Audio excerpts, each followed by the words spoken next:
हाँ तो दोस्तों, आज हम बात करेंगे धर्म पर। तो धर्म शब्द को लेकर बहुत ही कन्फ्यूज़न है और लोगों को इसकी परिभाषा नहीं पता है।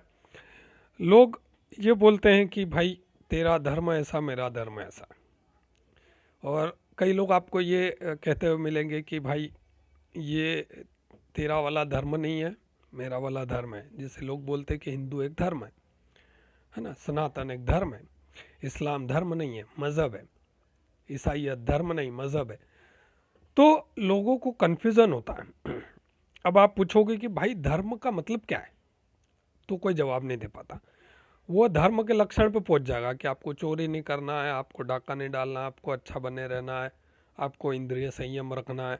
तो ऐसा ऐसा करके उसकी उस इंसान की पिक्चर उलझ जाती है। वो जवाब नहीं दे पाता कि भाई धर्म की परिभाषा क्या, आप परिभाषित कैसे करोगे। और और भी कुछ है, मैं क्या भूल रहा हूँ।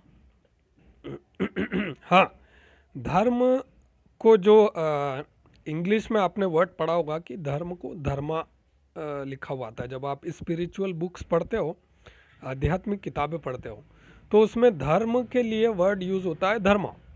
लेकिन हमको स्कूलों की किताब में क्या पढ़ाया गया कि धर्म का मतलब होता है रिलीजन। जबकि वास्तविकता में जो रिलीजन है, ठीक है, उसको हिंदी रूपांतरित करेंगे तो वो संप्रदाय कहलाएगा या मज़हब कहलाएगा, वो धर्म नहीं कहलाएगा। धर्म के लिए इंग्लिश में वर्ड धर्मा ही सही है। और धर्म की परिभाषाएं जो मैंने काफ़ी खोज करी और फिर मैंने कुछ निकाला कि यार धर्म की ये परिभाषा है, तो धर्म की एक परिभाषा नहीं निकली। जब मैंने सोच विचार किया काफ़ी, तो धर्म की दो परिभाषाएं निकली। तो धर्म की दो परिभाषाएं क्या है? धर्म की दो, पहली परिभाषा है किसी की प्रकृति, मतलब किसी का नेचर, है ना। अब जैसे आग का नेचर होता है जलाना, तो ये आग का धर्म हो गया, है ना। पानी का धर्म है शीतल करना, मतलब पानी का जो नेचर है वो शीतल करना होता है ना, शांत करना होता है, ठंडा करना होता है। तो ये पानी का धर्म हो गया। सांप का धर्म होता है डसना, तो ये सांप का नेचर है। तो किसी का नेचर, ठीक है, किसी का मूलभूत नेचर उसका धर्म कहलाता है। तो ये हो गई पहली परिभाषा। तो आपको याद रहेगी कि आग का धर्म है जलाना, ठीक है, पानी का धर्म है शीतल करना, सांप का धर्म है डसना, ठीक है। तो ये हो गई पहली परिभाषा।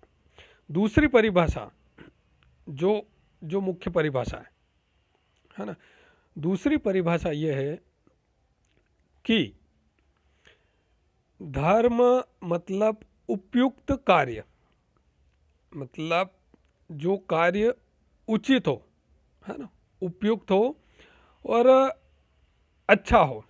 अब अच्छा किसके लिए, इसको थोड़ा डिटेल में समझेंगे हम।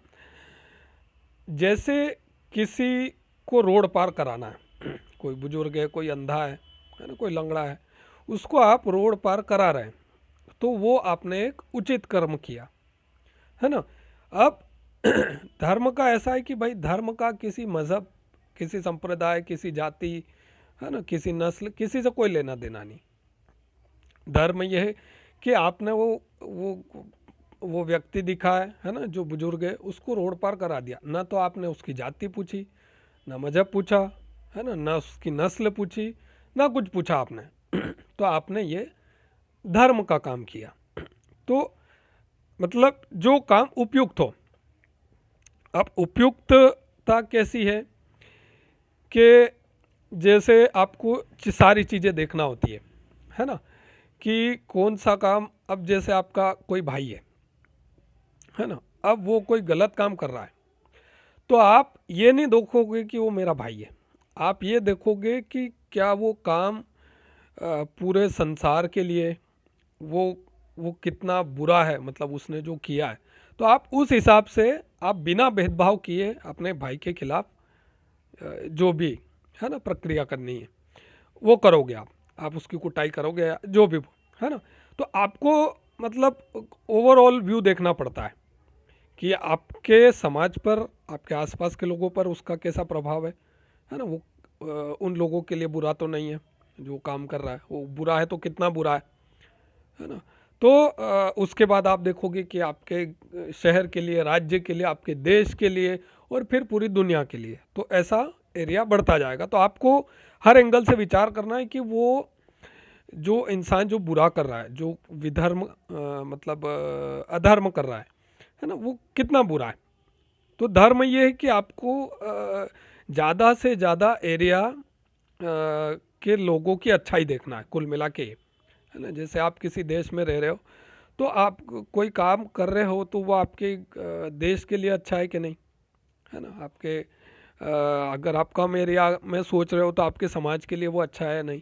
ऐसा करके आपको एरिया देखना है कि वो कुल मिला के, अब जैसे रोड पार करा रहे हैं तो वो एक अच्छा काम है, मतलब वो किसी के लिए बुरा नहीं। और धर्म मतलब ये रहेगा कि आपको ये है कि आप अपना फायदा कर लो लेकिन दूसरे का कम से कम नुकसान हो, मतलब पहली बात तो नुकसान ही नहीं हो, है ना। दूसरा ये है कि कम से कम नुकसान हो।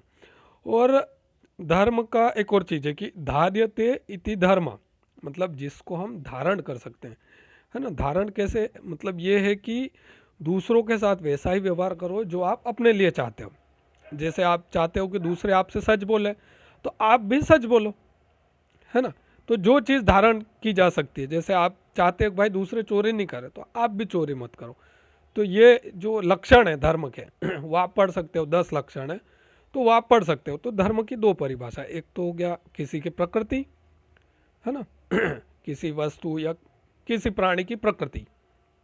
दूसरा हो गया उपयुक्त कर्म, है ना। और वो उपयुक्त कर्म पूरी दुनिया के लिए वो कैसा है, कितना उपयुक्त है। उसमें आप ये नहीं देखोगे कि मेरे मज़हब का कैसा है, अच्छा इसके लिए अच्छा कर रहा है या नहीं, है ना, उसके मज़हब के लिए बुरा कर रहा है नहीं, ये नहीं, सबके लिए क्या अच्छा है ना, क्या अच्छा है।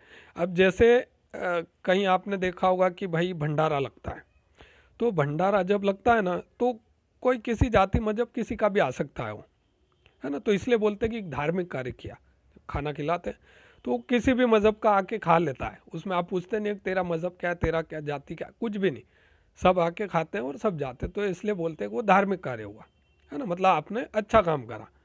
तो ये होता है धर्म का मतलब। तो धर्म की दो परिभाषाएं, और दोनों परिभाषाएं आपको अगर ये समझ में आ गई तो आप किसी को भी बोल सकते हो कि भाई धर्म की एक नहीं दो परिभाषा, एक तो प्रकृति होती है ना, किसी का नेचर है। दूसरा ये है कि उपयुक्त कर्म क्या है। अब उपयुक्त कर्म में आपको जाति मजहब नस्ल कुछ भी नहीं देखना है, कुल मिला के बात ही है ना। तो बस इतना ही था धर्म की परिभाषा। और आप किसी को भी बोल सकते, अब बोलते हैं कि भाई इस्लाम धर्म क्यों नहीं है, क्रिश्चियनिटी धर्म क्यों नहीं है। तो देखो, धर्म इस्लाम मज़हब है, संप्रदाय है, ठीक है। धर्म का किसी जाति किसी संप्रदाय से कोई लेना देना नहीं। जैसे हिंदू जो है, हिंदू एक जोग्राफिकल आइडेंटिटी है, ये धर्म नहीं है। अब लोग बोलते हैं कि सनातन धर्म है, तो देखो इस चीज़ को थोड़ा करेक्शन की ज़रूरत है। जो धर्म होता है वो सनातन होता है ना, इस बात को समझेंगे। धर्म मतलब जैसे अब किसी की प्रकृति, तो आग की प्रकृति वो जलाना ही रहेगी हमेशा, है ना। तो धर्म मतलब आग शुरू से लेके जब से आग का आविष्कार हुआ ना, जब से अनंत काल तक आग की प्रकृति रहेगी, जलाना मतलब जलाना, है ना। तो वो एक सनातन हो गया, मतलब आदि काल से चला आ रहा है, अनंत काल तक वो रहेगा, है ना। तो धर्म जो है वो सनातन रहता है, ठीक है। अब उपयुक्त कर्म जो रहेगा, है ना, जो जो अच्छा करना रहेगा वो आपको सनातन काल तक वो अच्छा ही रहेगा। ऐसा मतलब जो समाज ने जो एक रचना कर दी कि भाई झूठ नहीं बोलना है तो वो अच्छा रहेगा, तो वो सही है कि भाई सत्य बोलना है वो अच्छा है सबके लिए, ज़्यादा से ज़्यादा आप सच बोलेंगे तो वो अच्छा रहेगा। तो वो सनातन काल से चला आ रहा है, ऐसा मतलब सनातन काल से सबके लिए वो अच्छा रहेगा। तो ऐसा है कि भाई जो इसलिए जो धर्म है वो हमेशा सनातन रहता है, उसका किसी मज़हब किसी संप्रदाय, है ना, हिंदू मुस्लिम सिख ईसाई किसी से कोई लेना देना नहीं। धर्म का सिर्फ धर्म से लेना देना है, और धर्म सनातन होता है। ठीक है, समझ में आ गया, उम्मीद करता हूँ समझ में आ गया होगा। कुछ डाउट हो, किसी को कुछ ऐड करना हो तो भाई कमेंट में ऐड कर दो, ताकि मुझे भी और कुछ सीखना मिले अगर आपके पास भी कुछ है। और ठीक है, बाकी चैनल को सब्सक्राइब कर लो और हाँ, धर्म के लक्षण आप पढ़ सकते हो कहीं भी, इंटरनेट पर धर्म के 10 लक्षण हैं और वो आप पढ़ लो, है ना, गूगल पे जाके, तो आपको समझ में आएगा। मेरा काम था धर्म की परिभाषा समझाना, और धर्म की 2 परिभाषाएं मैंने निकाली है। अगर आपके पास कुछ और हो तो आप और नीचे लिख सकते हो। तो मिलते हैं अगले वीडियो में, बाय बाय।